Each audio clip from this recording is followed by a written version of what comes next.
Next is another extraordinary fellow that Robert and I really like his work. And I've said it 1,000 times, though the subject matter starts out as seemingly bucolic, all of a sudden it takes a Zen turn and cuts to the bone and just shakes you to the core. It's an incredible observation of reality, all of ours. It gives me great pleasure, Walter Worden.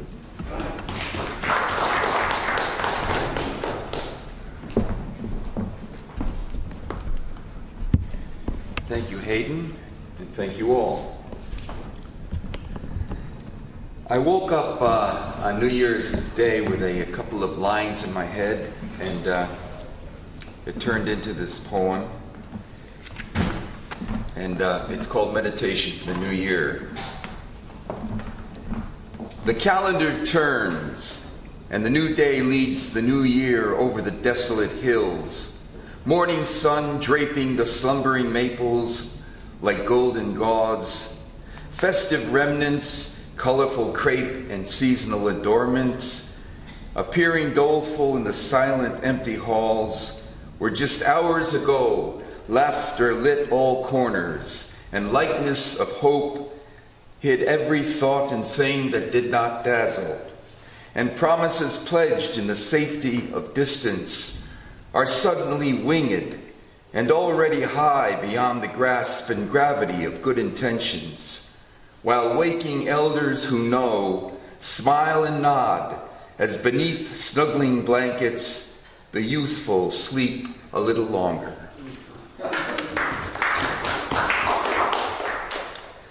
Now, this doesn't pertain to anybody here this evening, but this poem is called No One Goes Out in the Rain for Poetry.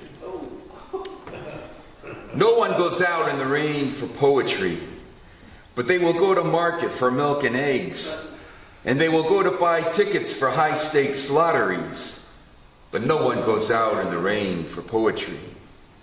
No one goes out in the rain for poetry, but they will go to the movies to see some rom-com trash, and afterward drive all the way across town for unexceptional franchise cardboard pizza.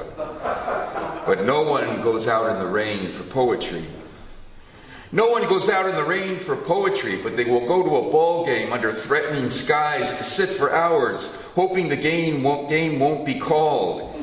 And then it is. But no one goes out in the rain for poetry.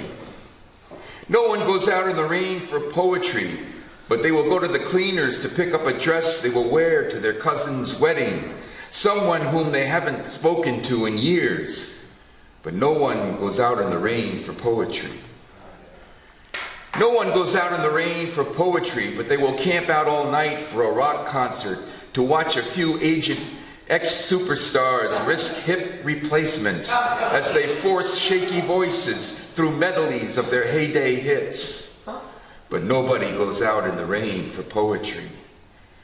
No one goes out in the rain for poetry, but they will sit in the sun of a summer's day to read in contentment some hallowed verse, or hear it recited at a ceremony or observance of a great catastrophe.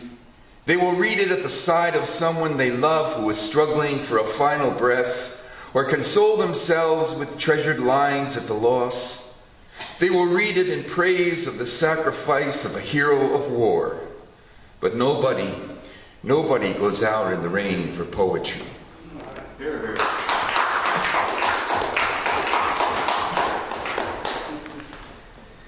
This is watching a man tie his shoelace in the ShopRite parking lot. Finished with my shopping from my car, I watch a man exiting the ShopRite, stopping and setting his bag on the ground, then stooping down to tie his shoe, settling there for long seconds in that posture after the lace is tied, as if he cannot move or isn't sure he wants to.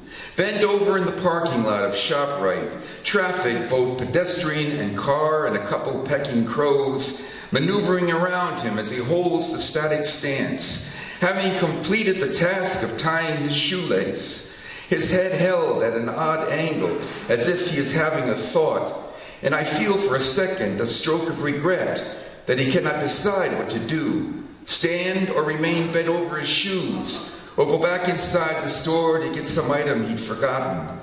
But then suddenly rising up and glancing about, he begins walking across the parking lot, leaving me fascinated with a man who had just tied his shoelace in front of the ShopRite.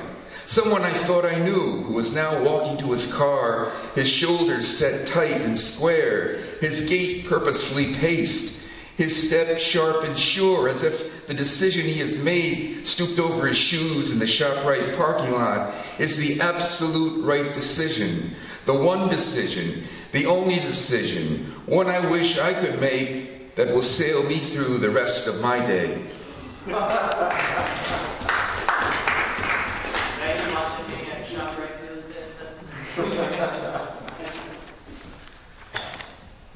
And I'll end with a short walk on a January night. There is only the pallid face of moon, and a few stars starkly clear in the edgeless canvas of sky on this January night. As I climb the hill on my short walk, cold peace surrounding me in its dark blanket, the smell of pine and wood smoke prevalent, a dog whimpering to be let in, and a light or two filling windows behind which comfort is an abiding glow, and through the meshwork of limbs, my little house, the brightest light just beyond. Thank you.